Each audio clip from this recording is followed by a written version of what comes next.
An explosion in Beirut has killed Saleh Arouri, a top official of the Palestinian militant group Hamas, which is considered a terror organization by the US, the EU, and many other countries. Lebanon's state-run news agency said the blast killed 4 people in a southern suburb of Beirut and was carried out by an Israeli drone. The suburb is considered a stronghold of Lebanon's Hezbollah militant group.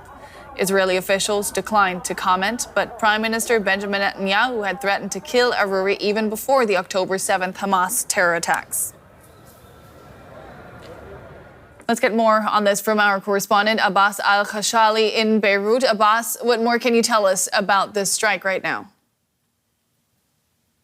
As you said, it's 6 people were killed in a drone strike today. It's about 2 hours ago.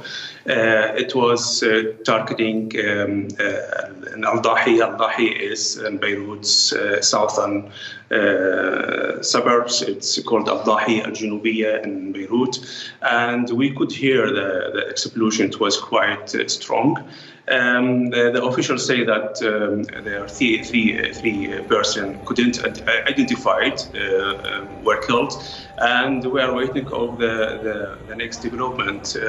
Al-Dahi is a very busy area. It's not far from here. It's from DV office, about 5 kilometers far from here, and it's very busy area in this time. It's evening and everybody was on the road. And maybe there are some civilians being injured during this attack. What figure was Saleh Arouri in the ranks of Hamas? He is one of the top leaders in Hamas. He is one of the founder of Al-Qassam group, the military wing in Hamas, and he became a member of Politburo since 2010. And he returned back to Beirut in 2017. He was outside Beirut, and because there was some misunderstanding between Hezbollah and Hamas because the war in Syria. So he is one of the most important top leaders in Hamas Politburo, and targeting him, it means a lot to Hamas and for Hezbollah, exactly, especially because there's this person being targeted by in a drone strike in Al-Dahi, south of Beirut. So it means a lot now. How have Lebanese authorities reacted to this strike in the capital?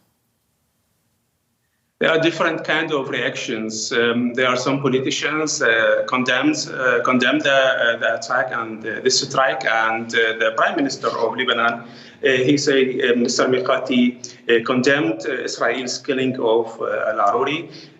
He said the attack aims to draw Lebanon further into the Israel-Hamas war, into a new phase of the confrontation with Israel. And now we heard that Lebanon to submit complaint to UN Security Council against the strike. So there are some reactions here, but the people here around in Beirut are very worried, and the situation became really complicated and very critical. Now, we have to be clear here that Israel has not yet claimed or has not claimed responsibility for this strike. You mentioned there the Prime Minister talking about being drawn into a conflict among the population. How big are fears of a wider conflict? The fears is quite big, in fact, because we were talking here in Lebanon, the people talking here in Lebanon about, they call it like the rules of engagement between Israel and Hezbollah. Now there is a new dynamic for this conflict. We are talking about targeting Al-Dahi, the south suburbs of Beirut. So now we have a new rules. Maybe nobody knows, especially that the people are waiting tomorrow speech of Hassan Nasrallah, the leader of Hezbollah, and we don't know how the situation will be continued and how will be developed. Nobody knows. The people are waiting the speech of Hassan Nasrallah, and usually when he is speaking about something about Israel and the conflict with Israel, The people are in Lebanon very worried, and they are waiting his speech carefully because Hezbollah is well-trained fighters. They have about 100,000 fighters, well-trained fighters in Lebanon, and they are always on the south of Lebanon. We were talking about before about targeting on the border, Israel targeting villages or some fighters of Hezbollah on the border, Lebanese border, and Hezbollah targeting and strikes another on the other side of Israel. Now we are talking about targeting and strike inside Beirut, and this means a lot. That was Abbas Al-Khashali. Thank you for that. Thank you. And moving on to Sami Sokol, who's following the story for us from Tel Aviv. Sami, what has the reaction in Israel been to the Beirut strike? Well, first of all, Prime Minister Benjamin Netanyahu has ordered the ministers of his cabinet not to give any statements about this strike.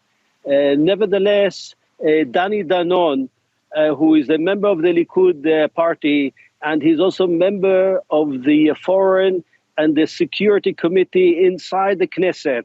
It's a committee that is exposed to top secrets and so forth. He commented on Twitter by congratulating the IDF, the Mossad, the Shin Bet for the assassination of Saleh Arouri. And what he's saying and others is that Saleh Arouri not only is the number 2 of the Hamas movement, but he's also the one who was engaged in the attack that was launched in October, the 7th of October attack.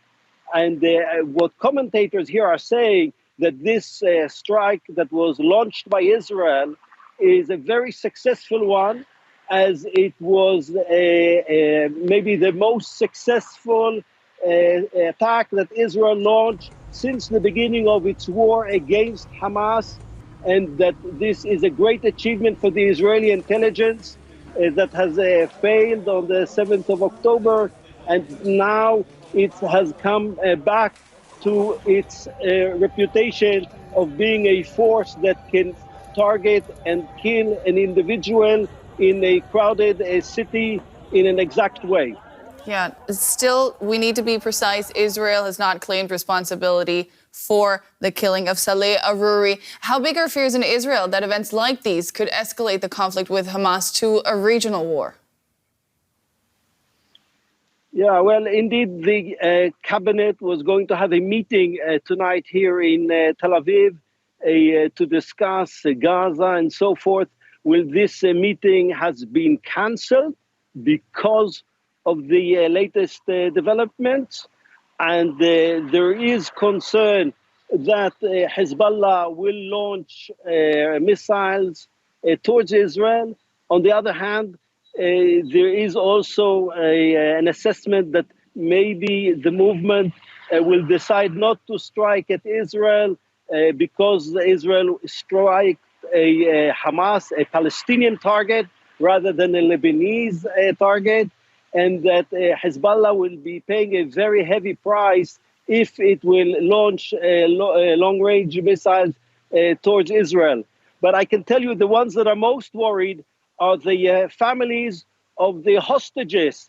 There is a report that Hamas has announced that the talks are finished because of this assassination, and the many family members of hostages that are kept in Gaza are fearful that this will postpone any kind of development in the release of their loved ones. There is another report that Antony Blinken, Secretary of State of the United States, that was supposed to come here, postponed his trip. We don't have a confirmation of that, but nevertheless, Israel is bracing for an escalation. That was journalist Sami Sokol in Tel Aviv. Thanks for that update. And for a closer look, we can now speak to Hans-Jakob Schindler. He's the Senior Director at the Counterterrorism Project. That's an NGO, an international policy group. He joins us from New York City. Good to see you. Can you tell us more about Hamas Deputy Leader Saleh Arouri? Thank you so much for having me. Yes, I mean, as some of your previous speakers have said, he's a really senior figure in the movement. He was there right from the beginning. He radicalized already in '85 and he was studying in Hebron, and then joined Hamas right from the outset when the organization was founded in 1988, co-founding the Al-Qassam brigades. From that time, of course, is also a personal relationship between him and Yahya Sinwar, the current leader of Hamas in Gaza and the mastermind behind the October 7 attacks. He was then multiple years in Israeli jails, released in 2010, allegedly as part of the Gilad Shalit deal, although Hamas denied this, and then left Israel for Syria, got thrown out of Syria because of the civil war in 2012, went to Turkey, got thrown out of Turkey in 2015, went to Qatar, got thrown out of Qatar in 2017, and is or has been in Beirut as the quasi-Hamas ambassador to Hezbollah and one of the key liaison individuals of Hamas to the Islamic Republic of Iran. There's also videos of him being in a meeting with Iranian Supreme Leader Ali Khamenei. So really a key, very experienced organizer and leader of the Hamas movement. Could his killing weaken Hamas? To a certain extent, it does. Obviously, Hamas is a collective leadership, so there's more than one individual that leads the organization. But there is a limited amount of operatives, especially terror operatives, with this amount of experience, that amount of international relations, and that amount of insights into Hamas finances outside the Gaza Strip than Arouri. So in a way, of course, it will weaken Hamas, but of course, it's nothing like a silver bullet that would now really hamper the organization's ability in Gaza to, fight Israel. Saleh Arouri was living in Lebanon. How strong is Hamas's presence in the country? Hamas's presence in the country really is a function of its relationship with Hezbollah in Iran. That's where the connection's happening. Allegedly, he was killed in a meeting between Hezbollah, the Palestinian Islamic Jihad, and Hamas in Beirut a couple of hours ago. So in a way, it is more of a representation rather than an operational area for Hamas. Now, Israel has not claimed responsibility. Is there anyone else that you are aware of who would be interested in moving al-Saleh out of the picture? I mean, clearly Israel is, of course, the country and the government most likely to have done this.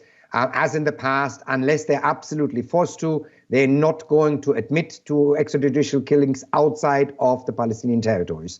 But I don't see anyone that has the same likelihood than Israel to have conducted that attack. And now with this having happened, reactions are coming in. Do you think that fears of a widening of this conflict in the region are justified?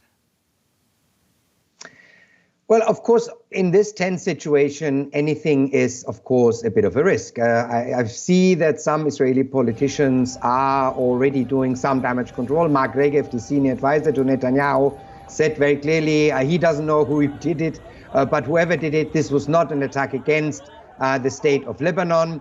There has been a slow but very steady heating up of the Hezbollah's attacks to Israel. Every day, every week, there are more rockets going into northern Israel. So it is, of course, a tense situation. But as Prime Minister Netanyahu said in November, Israel is going to hunt down all of the significant Hamas leaders wherever they are. And so it seems very much this is the first time they actually made good on that promise. Senior Director of the Counter-Extremism Project, Hans-Jakob Schindler, thank you for your assessment. Thank you so much for having me.